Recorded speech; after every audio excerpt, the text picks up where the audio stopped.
Hello friends, एक बार फिर से स्वागत है आपका अपने यूट्यूब चैनल पर। आज की इस वीडियो में हम लोग डिस्कस करने जा रहे हैं इकाई 4 प्रारंभिक शिक्षा के सार्वकीकरण की संगठनात्मक संरचना। अभी तक हम लोगों ने इन वीडियोज़ के माध्यम से 3 इकाइयों को कंप्लीट कर लिया है, जिसमें हम लोगों ने उन सभी टॉपिक को क्लियर किया है जो कि एग्ज़ाम की दृष्टि से काफ़ी इंपॉर्टेंट हैं, जो एग्ज़ाम्स में पूछे जाते हैं और जिनके पूछे जाने की आगे संभावना है। तो आप लोग जानते हैं कि कोई भी चैप्टर हो, कोई भी यूनिट हो, उसमें बहुत सारी चीज़ें दी रहती हैं, लेकिन हमको वो चीज़ें पड़ती हैं जो कि आपके एग्ज़ाम के लिए इम्पॉर्टेंट हो। तो यहाँ पे वीडियो के माध्यम से मैं उन्हीं चीज़ों को हाईलाइट करती हूँ जो कि आपके एग्ज़ाम के लिए काफ़ी इंपॉर्टेंट हैं, और उन्हीं चीज़ों को हम लोग वीडियो में डिस्कस करते हैं। तो आज की वीडियो को हम लोग स्टार्ट करते हैं। जिन लोगों ने प्रीवियस जो वीडियोज़ हैं, जो 3 इकाइयाँ हैं वो नहीं देखी हैं, वो लोग प्ले लिस्ट में जाकर के उन तीनों इकाइयों को देख सकते हैं। तीनों इकाइयाँ काफ़ी इंपॉर्टेंट थी, जिनमें काफ़ी इंपॉर्टेंट चीज़ें जो हैं वो दी गई हैं, जो कि एग्ज़ाम में कई बार पूछी जा चुकी हैं। तो उन वीडियोज़ को जिन लोगों ने अभी तक नहीं देखा है तो जाके एक बार ज़रूर देख लीजिए। स्टार्ट करते हैं हम लोग आज की अपनी इकाई 4। ये प्रस्तावना इसकी हो गई। हम लोगों को यहाँ से पढ़ना जो इम्पोर्टेंट है, प्रारंभिक शिक्षा के विभिन्न स्तरों पर संगठनात्मक संरचना। अगर हम लोग बात करते हैं राज्य स्तर पर, तो राज्य स्तर पर एक है इसकी राज्य शैक्षिक अनुसंधान एवं प्रशिक्षण परिषद, दूसरा है SIMT। जिला स्तर पर अगर हम लोग बात करते हैं तो जिला स्तर पर आता है आपका जिला शिक्षा एवं प्रशिक्षण संस्थान, खंड संस्थान केंद्र, संकुल संस्थान केंद्र। राष्ट्रीय स्तर की अगर हम लोग बात करते हैं तो राष्ट्रीय स्तर पर आपका आता है राष्ट्रीय शैक्षिक अनुसंधान एवं प्रशिक्षण परिषद। तो इस तरीके से ये इसकी संगठनात्मक संरचना है। इसको हम लोग डिटेल में पढ़ेंगे। सबसे पहले हम लोग बात करें तो प्रारंभिक शिक्षा की राष्ट्रीय स्तर पर संगठनात्मक संरचना यानी कि NCERT, जो काफ़ी इंपॉर्टेंट है, जिसकी बुक्स का इस टाइम प्रचलन में है। और NCERT की बुक्स जो रहती है वो इतनी अथेंटिक रहती हैं कि कोई भी एग्जाम में अगर आप NCERT का प्रूफ दिखा देते किसी भी आंसर को लेकर के, तो वो आंसर गलत नहीं माना जाता है। तो इसीलिए NCERT की बुक्स हो गई या इग्नू की बुक्स हो गई, ये सारी बुक्स काफ़ी अच्छी रहती हैं और इनमें जो भी चीज़ें बताई जाती हैं वो किसी भी परीक्षा में आपका उत्तर जो है वो गलत नहीं माना जा सकता, अगर आपने अपनी तैयारी इन बुक्स के माध्यम से की है।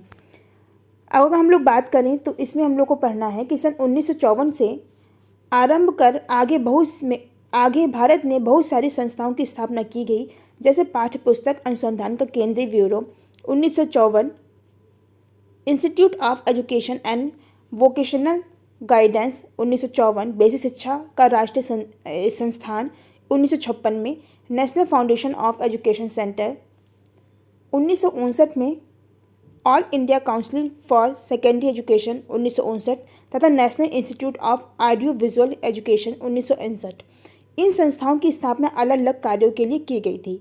सन 1961 में बहुत सारी संस्थाओं को एक बेहतर राष्ट्रीय संस्था के अंतर्गत ला दिया गया, जिसको पर्याप्त मात्रा में मानव तथा भौतिक संसाधन तथा स्वायत्तता प्रदान की गई। इस संस्था का नाम राष्ट्रीय शैक्षिक अनुसंधान एवं प्रशिक्षण परिषद NCERT रखा गया। इसकी स्थापना 1 सितंबर 1961 में दिल्ली में की गई।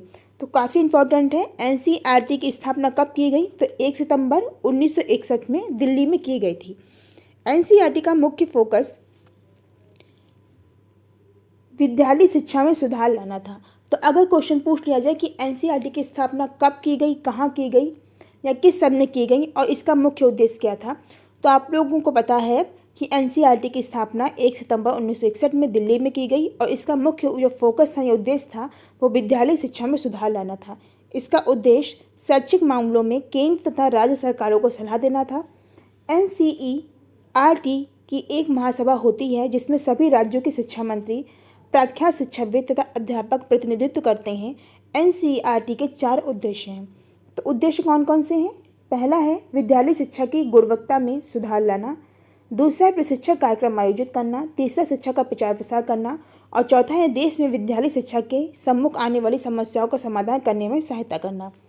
इन कार्यों को कार्यान्वित करने के लिए NCERT के विभिन्न निकाय या संस्थान निम्नलिखित हैं, जैसे राष्ट्रीय शिक्षा संस्थान NIE नई दिल्ली में है, केंद्रीय शैक्षिक प्रौद्योगिकी संस्थान यानी कि CIET ये भी नई दिल्ली में है, पंडित सुंदरलाल शर्मा केंद्रीय व्यावसायिक शिक्षा संस्थान PSSEIVE ये भोपाल में स्थित है। आगे एक और है इसको देखते हैं क्षेत्रीय शिक्षा संस्थान यानी कि RIE, जो अजमेर, भोपाल, भुवनेश्वर, मैसूर तथा शिलोंग में स्थित है। तो इस तरीके से ये इसके निकाय हैं। नीचे जो है वो हम पढ़ेंगे NCERT की भूमिका। इसकी भूमिका क्या है? तो सन 1961 में भारत सरकार ने केंद्र सरकार तथा राज्य सरकारों को शिक्षा संबंधी नीतियों को लागू करने में सहायता करने तथा सलाह देने के लिए NCERT की स्थापना की। इसका विशेष उद्देश्य या संबंध विद्यालय शिक्षा में गुणात्मक सुधार लाना तथा अध्यापक तैयार करना था। तो इसका विशेष उद्देश्य क्या था? इसका उद्देश्य था जो विद्यालय शिक्षा है उसमें गुणात्मक सुधार लाना और जो अच्छे अध्यापक हैं, प्रशिक्षक हैं, उनको तैयार करना इसका उद्देश्य था। NCERT शैक्षिक अनुसंधान शोध कार्यक्रम संचालित करने, उनमें सहायता करने तथा शैक्षिक शोध विज्ञान में प्रशिक्षण आयोजित करने जैसे महत्वपूर्ण कार्य संपादित करती है। कार्यक्रम सलाहकार समिति NCERT की प्रधान संस्था है। तो अगर पूछ लिया जाए NCERT की प्रधान संस्था कौन है, तो कार्यक्रम सलाहकार समिति। ये जो संस्था है वह शोध, प्रशिक्षण तथा विस्तार परियोजनाओं से संबंधित सभी प्रस्तावों को जो इसे सलाह के लिए जाते हैं विचार के पश्चात अपनी राय देती है। यह शोध और प्रशिक्षण परियोजनाएं आरंभ करती हैं, पर्यवेक्षण करती है तथा मार्गदर्शन भी करती है। तत्पश्चात इनसे संबंधित योजनाओं की जांच करती है तथा उनको समन्वित करती है। बोर्ड 3 स्थायी उप समितियों के माध्यम से कार्य करता है। तो वो उप समितियाँ कौन सी हैं? पहली तो है आपकी प्रथम शोध योजना, जो अन्य संस्थाएं NCERT को विचाराधीन प्रस्तुत करती है, उनको देखने वाली समिति। द्वितीय, जिसका संबंध राष्ट्रीय शिक्षा संस्थान के साथ शैक्षिक अध्ययन तथा शोध की योजना बनाने तथा समन्वय करने से है। और जो तीसरी है, इसका संबंध विस्तार तथा क्षेत्र सेवा से है। तो इस प्रकार से 3 जो हैं वो उप समितियाँ जो है उनका गठन किया गया। NCERT के विशिष्ट कार्य। तो NCERT के कार्य क्या हैं उनको देख लीजिए। जैसे कि राष्ट्रीय पाठ्यचर्या रूपरेखा को लागू करना, प्रारंभिक शिक्षा का सार्वत्रिकीकरण, व्यावसायिक शिक्षा प्रदान करना, विशेष आवश्यकता वाले बच्चों की शिक्षा, पूर्ण बाल्यकाल शिक्षा, मूल्यांकन एवं परीक्षा सुधार, मूल्य शिक्षा, शैक्षिक प्रौद्योगिकी, अनुकरणीय पाठ्य पुस्तक, कार्यपुस्तिका, अध्यापन निर्देशिका, संपूरक अध्ययन सामग्री तैयार करना, अध्यापन अधिगम सहायक सामग्री का विकास करना, बालिकाओं की शिक्षा, प्रतिभा की पहचान तथा उसको पोषित करना, निर्देशन तथा परामर्श, अध्यापक शिक्षा में सुधार, अंतर्राष्ट्रीय संबंध। तो ये जो हैं वो NCERT के विशिष्ट कार्य हैं। आगे NCERT के कुछ और कार्य भी हैं जिनको एक बार देख लीजिए। इनसे भी क्वेश्चन आ सकता है। NCERT के कार्य, NCERT के निम्नलिखित महत्वपूर्ण कार्य संपादित करती है, जैसे कि अनुसंधान। NCERT स्वतंत्र रूप से तथा दूसरी संस्थाओं के सहयोग से शैक्षिक अनुसंधान कार्यक्रम आयोजित करती है। ये शोधकर्ताओं के लिए आवश्यक आधारित पाठ्यक्रम आयोजित करती है तथा विद्यालय शिक्षा में शोध अध्ययनों को प्रोत्साहित करने के लिए शोध शिक्षा वृत्ति प्रदान करती है। दूसरा जो इसका कार्य है वो है प्रशिक्षण, यानी कि ये शैक्षिक श्रेणी के विभिन्न स्तरों, पूर्व प्राथमिक, प्रारंभिक माध्यमिक तथा उच्च माध्यमिक और ऐसे क्षेत्रों जैसे व्यावसायिक शिक्षा, शैक्षिक प्रौद्योगिकी, निर्देशन तथा परामर्श तथा विशेष शिक्षा में अध्यापकों के लिए सेवापूर्ण व सेवाकालीन प्रशिक्षण कार्यक्रम को आयोजित करती है। यानी कि ये संपूर्ण स्तर पर जो भी सेवा कार्यक्रम होते हैं, या वो सेवा पूर्व हो या फिर सेवाकालीन प्रशिक्षण हो, सारे कार्यक्रमों का आयोजन जो है वो NCERT के माध्यम से होता है। विकास की अगर बात करें तो ये विद्यालय शिक्षा के विभिन्न स्तरों के लिए पाठ्यचर्या, सिलेबस तथा अध्यापन सामग्री का निर्माण करती है तथा उनका आधुनिकीकरण करती है और उन्हें समाज की उभरती आवश्यकताओं के अनुरूप बनाती है। यानी कि ये जो हमारा सिलेबस है या अध्यापन सामग्री है, उसको हमारी वर्तमान ज़रूरत के हिसाब से या इस टाइम किस प्रकार का सिलेबस होना चाहिए, उस रूप में इसको उभारती है जो कि हमारी आवश्यकताओं के अनुरूप हो। यानी कि जिस प्रकार की आवश्यकता वर्तमान में है, उस प्रकार की पाठ्यचर्या या सिलेबस या अध्यापन जो सामग्री है उसका निर्माण करती है। ये शैक्षिक प्रौद्योगिकी तथा विकास करती हैं, जिसमें शैक्षिक सहायक सामग्री तथा मूल्यांकन प्रविधियाँ तथा तकनीकी सम्मिलित होती हैं। शैक्षिक प्रौद्योगिकी जनसंख्या शिक्षा तथा नियोग व्यक्तियों तथा अन्य विशेष समूह के क्षेत्र में विकासात्मक क्रियाकलाप का दायित्व लेती है। अगला देखते हैं, अगला कार्य इसका है सेवा पूर्व तथा सेवाकालीन प्रशिक्षण। इसमें ये बताया हुआ है कि अभ्यर्थियों के लिए सेवा पूर्व अध्यापकों, अध्यापक शिक्षकों तथा अध्यापक शिक्षा से जुड़े अन्य कार्यकर्ताओं के लिए सेवाकालीन शैक्षिक कार्यक्रमों का आयोजन भी एनसीईआरटी के द्वारा होता है। अभिमुखीकरण में ये विद्यालय शिक्षा तथा विद्यालय शिक्षा से जुड़े व्यक्तियों को शिक्षा में हुए नए विकास के विचारों से, विचारधाराओं से तथा सभी विषयों में नए ज्ञान से अवगत कराने के लिए अभिमुखीकरण कार्यक्रम का भी आयोजन करती है। अध्ययन, खोज तथा सर्वेक्षण, ये विद्यालय शिक्षा से संबंधित विभिन्न शोध, अध्ययन, खोज तथा सर्वेक्षण करने का दायित्व लेती है। यह उन्नत शैक्षिक तकनीकियों तथा विधियों के विषय में सूचना का शोध, निष्कर्षों का प्रचार और प्रसार करती हैं। मंत्रणा यानी कि सलाह, ये विद्यालय शिक्षा तथा अध्यापक शिक्षा पर केंद्र सरकार तथा राज्य सरकारों की सलाह देती है। नीति कार्यान्वयन, ये भारत सरकार के कार्यक्रमों व नीतियों के कार्यान्वयन से संबंध रखती है। अगला है विभिन्न क्षेत्रों के से संबंध। इसका संबंध शिक्षा के विभिन्न क्षेत्रों की समस्याओं से है, जैसे कि पाठचर्या हो गया, पाठ्यपुस्तक, प्रकाशन, परीक्षाएं इत्यादि। इन क्षेत्रों में ये शोध भी करती है इस उद्देश्य से कि शिक्षा के सभी स्तरों पर गुणवत्ता में सुधार हो सके। यानी कि ये शिक्षा के जितने भी क्षेत्र हैं उन सब की समस्याएं देखती हैं, उनका समाधान करती है और ये कोशिश करती है कि शिक्षा के जितने भी क्षेत्र हैं उसमें गुणवत्ता में सुधार हो सके, उसके उपायों को खोजती है।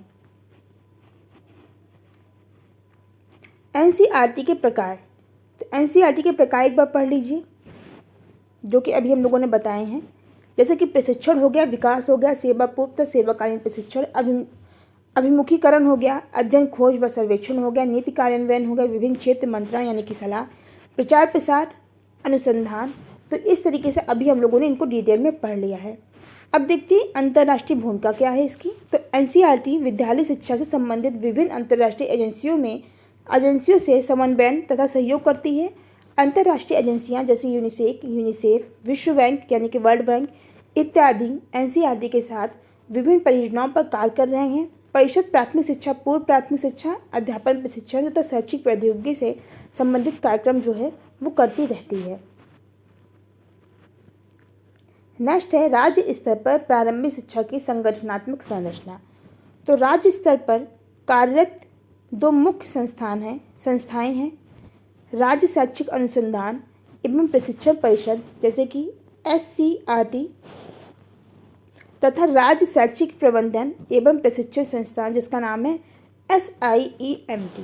तो इस तरीके की दो मुख्य संस्थाएं हैं राज्य शैक्षिक अनुसंधान एवं प्रशिक्षण परिषद, यानी कि अब हम लोग पढ़ेंगे SCERT के बारे में। भारत में शिक्षा संवर्धित सूची का विषय है, जैसे कि मैंने आपको बताया था शिक्षा को संवर्धित सूची में रखा है। शिक्षा में जो भी सुधार होने हैं या शिक्षा का जो पूरा दायित्व है वो केंद्र सरकार राज्य सरकार दोनों का होगा। इसका नियंत्रण एवं प्रबंधन केंद्र सरकार तथा राज्य सरकार दोनों के अंतर्गत आता है। दोनों के उत्तरदायित्व संविधान के अनुसार बटे हुए हैं।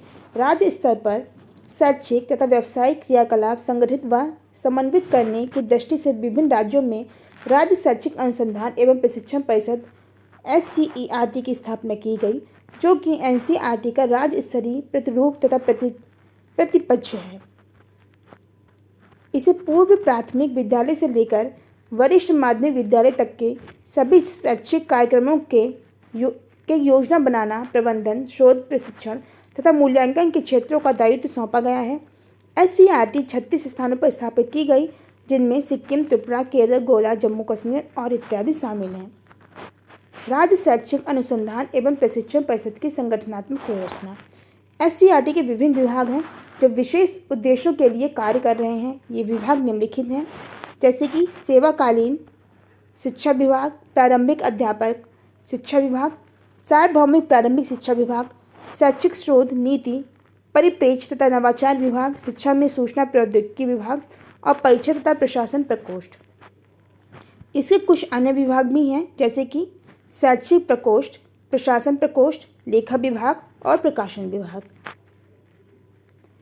अब देखते हैं हम लोग कि SCERT की क्या भूमिका है। अभी हम लोगों ने NCERT की भूमिका पढ़ी, अब पढ़ते हैं SCERT की भूमिका।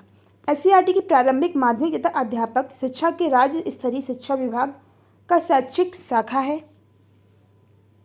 विद्यालय शिक्षा, गैर औपचारिक शिक्षा तथा अध्यापक शिक्षा में ये परिवर्तन के कर्ता के रूप में कार्य करती हैं।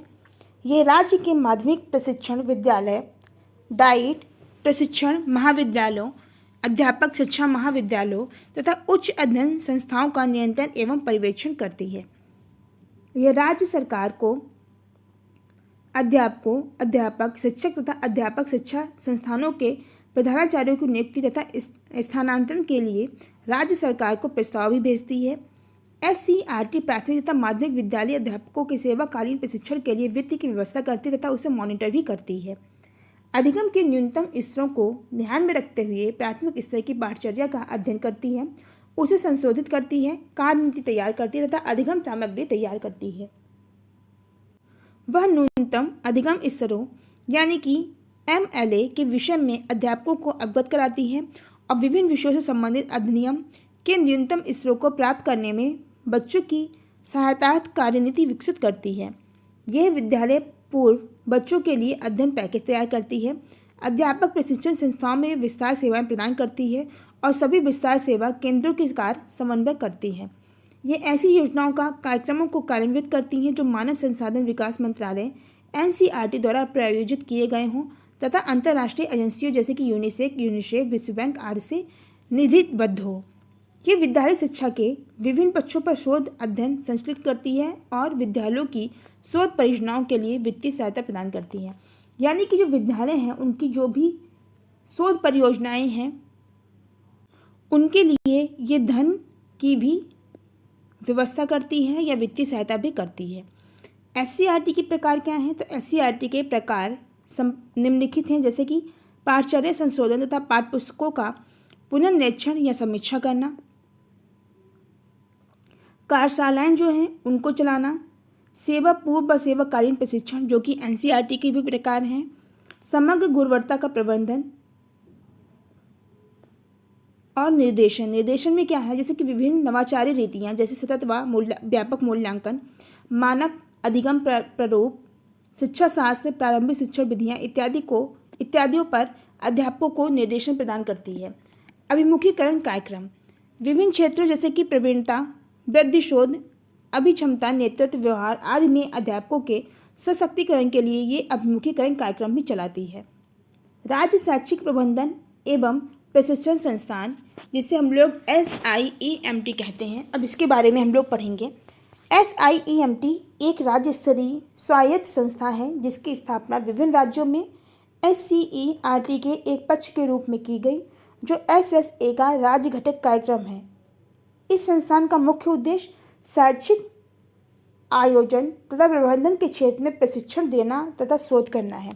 तो आप लोगों को इसका मुख्य उद्देश्य जो है वो पता होना चाहिए कि SIEMT का जो कार्य है या उद्देश्य है तो क्या है। इसका उद्देश्य जो है वो ये है कि शैक्षिक आयोजन तथा प्रबंधन के क्षेत्र में प्रशिक्षण देना और शोध कार्य करना इसका जो उद्देश्य है। शैक्षिक प्रबंधन के क्षेत्र में SIEMT की स्थापना एक आधार संस्था के रूप में हुई। इस संस्था का मुखिया एक निदेशक होता है। इसकी एक सामान्य सभा होती है जिसकी अध्यक्षता राज्य का शिक्षा मंत्री करता है। इसके अतिरिक्त एक कार्यकारिणी भी होती है जिसका अध्यक्ष राज्य का मुख्य सचिव होता है। इस संस्थान के अधीन विभिन्न विभाग स्थापित किए गए हैं जैसे नीति और आयोजन विभाग, प्रबंधन विभाग, शिक्षा वित्त विभाग, शोध विभाग, मूल्यांकन और शैक्षिक नवाचार विभाग तथा सूचना प्रबंधन प्रणाली। अब हम लोग पढ़ेंगे SIEMT की भूमिका जो है वो क्या है। SIEMT की मुख्य भूमिका विद्यालय शिक्षा के प्रबंधन में लगे प्रशासनिक तथा अन्य अधिकारियों के प्रबंधन कौशलों का विकास करना है। SIEMT की भूमिकाएं निम्नलिखित हैं, जैसे कि ज्ञानोपार्जन यानी कि शोध के माध्यम से ज्ञान की उत्पत्ति, अन्य स्रोतों से प्राप्त शोध निष्कर्ष, राष्ट्रीय तथा अंतर्राष्ट्रीय अनुभवों पर आधारित केस अध्ययनों का संकलन। दूसरा इसका जो भूमिका है वो क्या है, तो ज्ञान का प्रसार करना, वो चाहे आपका मीडिया के प्रयोग से हो, प्रकाशन द्वारा हो, सेमिनार या चर्चाओं के द्वारा हो, किसी भी प्रकार से ज्ञान का प्रसार करना इसका जो भूमिका है। ज्ञान को आत्मसात करने की क्षमता तथा विकासात्मक उद्देश्यों के लिए इसका उपयोग करना, ये भी इसकी भूमिका है। शैक्षणिक संस्थानों को तकनीकी सहायता प्रदान करना। अब हम लोग पढ़ते हैं SIEMT के प्रकार। तो SIEMT के जो प्रकार हैं वो निम्नलिखित हैं, जैसे कि राज्य स्तर पर नीति आयोजन का समर्थन देना, शिक्षा के विभिन्न पक्षों पर शोध अध्ययन करना, राज्य स्तरीय व उप राज्य स्तरीय संस्थाओं को व्यावसायिक मार्गदर्शन देना। तो ये इसके प्रकार हैं। उसी तरीके से अन्य प्रकार हैं, जैसे कि शैक्षणिक संस्थाओं, शैक्षिक कार्यक्रमों तथा विद्यमान शिक्षा प्रणाली की मूल्यांकन प्रणाली को विकसित करना, उनका प्रबंधन करना, या फिर शैक्षिक आयोजन प्रबंधन विकास मॉनिटर तथा शोध के लिए राज्य के अंदर व बाहर एक नेटवर्क स्थापित करना। उन सब के लिए जो शैक्षिक आयोजन तथा प्रबंधन में लगे हैं उनके लिए एक साझा यानी कि प्लेटफॉर्म या फिर मंच जो है वो प्रदान कराना। दूसरे राज्यों, भारत सरकार तथा अन्य शैक्षिक संस्थाओं को परामर्श प्रदान करना। ये सारे जो हैं इसके प्रकार हैं। अब हम लोग पढ़ते हैं डाइट के बारे में, जो कि काफ़ी इंपॉर्टेंट है। जिला शिक्षा एवं प्रशासन संस्थान, ये डाइट की फुल फॉर्म है जो कई बार एग्जाम में आ चुकी हैं। सारी जो फुल फॉर्म है वो याद कर लीजिए, जैसे डाइट की SCERT, NCERT, इन सभी की आप लोगों को फुल फॉर्म याद होनी चाहिए। डाइट की फुल फॉर्म क्या है? तो जिला शिक्षण एवं प्रशिक्षण संस्थान। इसकी अवधारणा तथा इसका कार्यान्वयन राष्ट्रीय शिक्षा की नीति 1986 के फलस्वरूप हुआ। जिला शिक्षा एवं प्रशिक्षण संस्थान डाइट एक जिला स्तरीय एजेंसी है जो जिला स्तर पर शिक्षा शास्त्रीय क्रियाकलाप का आयोजन, कार्यान्वयन तथा मॉनिटरिंग करती है। डाइट की संरचना, ये सेवाकालीन तथा सेवा पूर्व प्रशिक्षार्थियों को आवासीय सुविधाएं प्रदान करती है। प्रत्येक डाइट में निम्नलिखित 7 शैक्षिक शाखाएं जो हैं वो होती हैं, जैसे कि सेवा पूर्व अध्यापक शिक्षा शाखा, कार्यानुभव शाखा, जिला संसाधन इकाई, सेवाकालीन कार्यक्रम, क्षेत्रीय अनुक्रिया तथा नवाचार समन्वय शाखा, पाठचर्या पाठ सामग्री विकास तथा मूल्यांकन शाखा, शैक्षिक प्रौद्योगिकी शाखा और आयोजन तथा प्रबंधन शाखा। तो इस तरीके से डाइट की 7 शैक्षिक शाखाएं हैं। अब हम लोग पढ़ते हैं डाइट की भूमिका, जो काफ़ी इंपॉर्टेंट है। डाइट की भूमिका नीचे जो है वो दी गई हैं। क्या क्या भूमिकाएं हैं? जैसे कि जिला एवं उप जिला स्तर पर सभी स्टेक होल्डरों के साथ सीधे बातचीत कर समस्या क्षेत्रों की पहचान करना, प्रारंभिक शिक्षा के विभिन्न पक्षों पर लघु शोध तैयार करना व संचालित करना, जिले में हो रहे क्रियात्मक शोध क्रियाकलाप को मॉनिटर करना, अध्यापकों तथा अन्य शोध कर्मियों को क्रियात्मक शोध संचालित करने के लिए प्रशिक्षित करना तथा उन्हें संसाधन सहायता प्रदान करना, शोध निष्कर्षों को बांटना और अपनी अपनी इंटरवेंशन में सुधार लाने के लिए इन्हें जिला स्तरीय योजनाओं में सम्मिलित करना। तो इस तरीके से डाइट की भूमिकाएं हैं। अब देखते हैं डाइट के प्रकार क्या हैं। तो डाइट के प्रकार, जैसे कि निम्नलिखित लक्ष्य समूह का प्रशिक्षण व अभिमुखीकरण। वो कौन कौन सी चीज़ें हैं जिनका प्रशिक्षण और अभिमुखीकरण जो है वो इसके अंतर्गत आता है? जैसे कि प्रारंभिक विद्यालय अध्यापक, सेवाकालीन व सेवा पूर्व दोनों ही, प्रशिक्षण अभिमुखीकरण मुख्याध्यापक तथा ब्लॉक स्तर पर शिक्षा विभाग के अधिकारियों का, इंस्ट्रक्टर तथा पर्यवेक्षण, गैर औपचारिक शिक्षा तथा प्रौढ़ शिक्षा के, जिला शिक्षा बोर्ड के सदस्यों तथा ग्राम शिक्षा समिति के सदस्यों, समुदायों के अग्रणी व्यक्तियों, नवयुवकों और अन्य स्वयंसेवियों का अभिमुखीकरण जो शैक्षिक क्रियाकलाप में कार्य करने की इच्छा रखते हैं।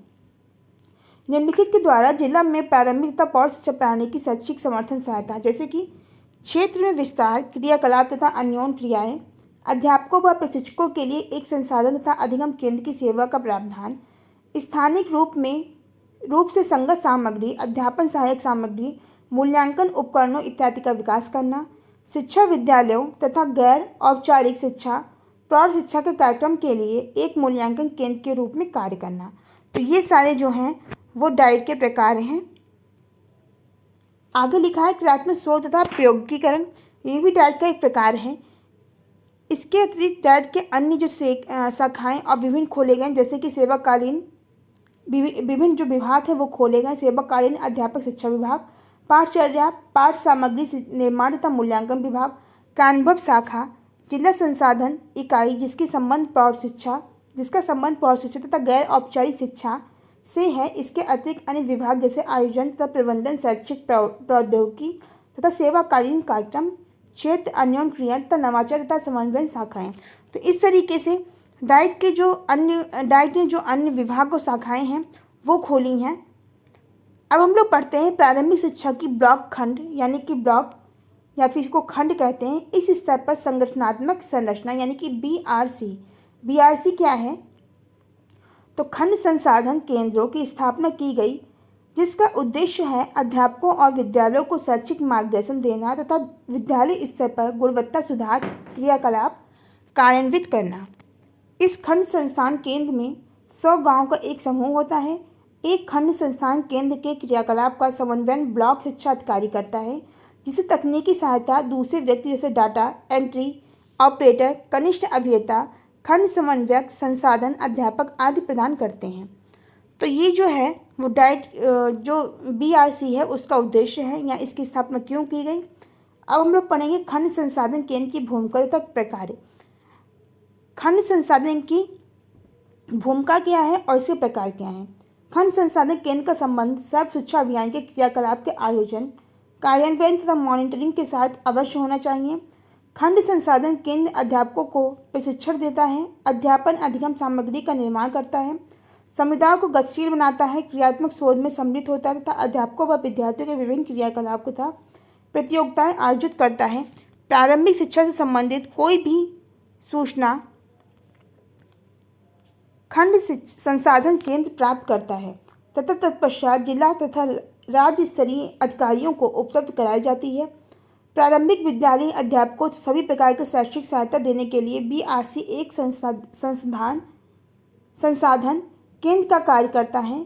खंड संसाधन केंद्र के प्रकार जो हैं वो निम्नलिखित हैं, जैसे कि प्राथमिक विद्यालय को पर्याप्त स्थान व उपकरण प्रदान करना, यानी कि जो प्राथमिक विद्यालय हैं वो एक पर्याप्त स्थान में हो, पर्याप्त जगह हो उसमें, और जो भी आवश्यक उपकरण हैं वो प्रदान कराता है। विद्यालयों के भवनों की मरम्मत करवाता है, यदि आवश्यकता हो तो विशेष मरम्मत भी करवा सकता है तथा नए भवनों का निर्माण भी करवा सकता है। और BRC के क्या कार्य हैं, जैसे कि विद्यालयों का ऐसा पर्यवेक्षण करना जैसा निर्धारित किया गया है, अपने क्षेत्र में अनिवार्य उपस्थिति को लागू करने के लिए उत्तरदायित्व होना, जहाँ भी संभव हो बच्चों के लिए मध्याह्न भोजन की व्यवस्था करना, बच्चों को पोशाक अथवा वर्दी देना, बच्चों की जो भी यूनिफॉर्म होती है वो देता है, विद्यालय उत्सवों को मनाना तथा विद्यालय के लिए भ्रमण आदि की तथा अन्य सामाजिक व सांस्कृतिक कार्यक्रमों की व्यवस्था भी करता है। खंड स्तर पर चलाए जा रहे शिक्षा संबंधी निर्माण कार्यों की प्रगति तथा गुणवत्ता को मॉनिटर करता है। जानकारी यानी कि अभिज्ञता खंड स्तर पर उत्सव की व्यवस्था करता है। अन्य एजेंसियां जैसे कि गैर सरकारी संगठनों, NGO, स्वयंसेवी सहायता समूह यानी कि HSC, SG, सरकारी विभाग आदि का सहयोग व समन्वय प्राप्त करता है। खंड स्तर के बच्चों कार्यक्रमों तक पर्यवेक्षण करना और प्रबंधन के प्रभाव का आकलन करना, यानी कि खंड स्तर के जो भी बच्चे हैं उनके कार्यक्रम जो भी वो कार्यक्रम आयोजित करते हैं उनका पर्यवेक्षण करना और प्रबंधन के प्रभाव का आकलन करना, ये भी इसका कार्य है। अब हम लोग पढ़ेंगे क्लस्टर यानी कि संकुल स्तर पर प्रारंभिक शिक्षा की संगठनात्मक संरचना, जिसको बोलते हैं CRC। क्लस्टर यानी कि संकुल 8 से 10 विद्यालयों के समूह को कहते हैं, जिसमें विभिन्न संस्थाएं अपने संसाधनों, विशेषज्ञों, सामग्री, अध्यापन सहायक सामग्री इत्यादि का आदान प्रदान कर एक दूसरे से प्रबलित करते हैं और उनका उपयोग साझा रूप से करते हैं। संकुल संसाधन केंद्रों के माध्यम से अध्यापक एक साथ आते हैं, अपने विचारों तथा अनुभवों का आदान प्रदान करते हैं और अपने व्यावसायिक विकास के लिए कार्य करते हैं। संकुल संसाधन केंद्र से क्लस्टर स्तर पर वही क्रियाकलाप किए जाने की अपेक्षा है जो खंड संसाधन केंद्र करते हैं। संकुल संसाधन केंद्र विद्यालय से उस मुख्याध्यापक के प्रति उत्तरदायित्व हैं जिन्हें ग्रामीण क्षेत्रों में पंचायत शिक्षा अधिकारियों और शहरी शिक्षा में संकुल शिक्षा अधिकारी की संज्ञा दी गई है। अब हम लोग पढ़ेंगे कि संकुल संसाधन केंद्र की भूमिका क्या है। तो इसकी भूमिका है विद्यालय को चलाने के लिए नियम तथा क्रियाविधि तैयार करना, विद्यालय निधि का प्रबंधन और बंटन करना, नए सिलेबस या पाठचर्या को कार्यान्वित करने के लिए व्यवस्था करना, अध्यापकों के लिए कार्यशालाएं आयोजित करना। अब हम इसके प्रकार पढ़ेंगे। तो इसके प्रकार क्या हैं। संकुल संसाधन केंद्र अध्यापक सशक्तिकरण के रूप में कार्य कर रहा है, जहां अध्यापक विद्यालय में उनके द्वारा प्रयुक्त अनुभवों तथा नवाचार पद्धतियों का आदान प्रदान करते हैं। इसके जो प्रकार हैं वो निम्नलिखित हैं, जैसे कि विद्यालय समष्टि के सभी विद्यालयों का निरीक्षण तथा पर्यवेक्षण, समष्टि के अंतर्गत अध्यापकों के स्थानांतरण की प्रक्रिया आरंभ करना, वेतन बांटना, फर्नीचर वितरित करना, उपकरण तथा लेखन सामग्रियाँ, समष्टि में छुट्टी पर जाने वाले अध्यापकों की स्थानापन्न व्यवस्था करना, समष्टि के विद्यालयों के मुख्याध्यापकों की आकस्मिक छुट्टी स्वीकृत करना, ऐसी सूचनाएं एकत्रित करना जिसे ऊपर खंड संस्थान, जिला संस्थान तथा राज्य स्तर पर भेजा जाना है, पाठचर्यात्मक सामग्री का विकास करना, शैक्षिक उत्सवों को मनाना, अध्यापकों की नियमित बैठकों की व्यवस्था करना, पाठ्यचर्यात्मक तथा सह पाठ्यचर्यात्मक कार्यक्रमों की व्यवस्था करना, अध्यापन व अधिगम संस्थानों की सुलभता प्रदान करना व उनको सुनिश्चित करना। इसके साथ ही साथ अध्यापकों के लिए सेवाकालीन प्रशिक्षक कार्यक्रम को योजना बनाना और विद्यालयों का पर्यवेक्षण। सकुल संसाधन केंद्र ग्रामीण अध्यापकों तथा विद्यार्थियों के एकाकीपन समाप्त कर देते हैं। इनसे विद्यालय अनुशासन तथा उत्तरदायित्व की भावना का विकास होता है। तो इस तरीके से आज हम लोगों ने जितने भी जो इसके भाग थे उनके बारे में डिटेल से पढ़ा, उनके प्रकार, उनकी भूमिकाओं के बारे में डिटेल से पढ़ा और उनकी फुल फॉर्म को देखा। तो आप लोग इनकी फुल फॉर्म जरूर याद कर लीजिएगा। इसी SCERT की मैंने बताया, NCERT की बताया, डैट की बताया, इनकी स्थापना कब हुई, क्यों हुई और किस उद्देश्य से हुई, तथा इन सभी चीज़ों के अंतर्गत, इन सभी संस्था के अंतर्गत कौन कौन से जो उद्देश्य हैं और कार्य हैं वो आते हैं। तो उन सभी को मैंने यहाँ पे हाईलाइट कर दिया है, जो भी आपकी पढ़ने वाली चीज़ें हैं। तो आज की वीडियो में बस इतना ही। वीडियो पसंद है तो वीडियो को लाइक करिए, शेयर करिए। साथ ही जो लोग पहली बार हमारे चैनल से जुड़े हैं वो चैनल को सब्सक्राइब कर लीजिए, बेल आइकन का बटन दबा दीजिए, जिससे आगे आने वाली जो भी इंपॉर्टेंट वीडियोज़ हैं उनका नोटिफिकेशन आपको टाइम से मिल सके। मिलते हैं नेक्स्ट वीडियो में, तब तक अपना ख्याल रखिए, खुश रहिए। Thank you.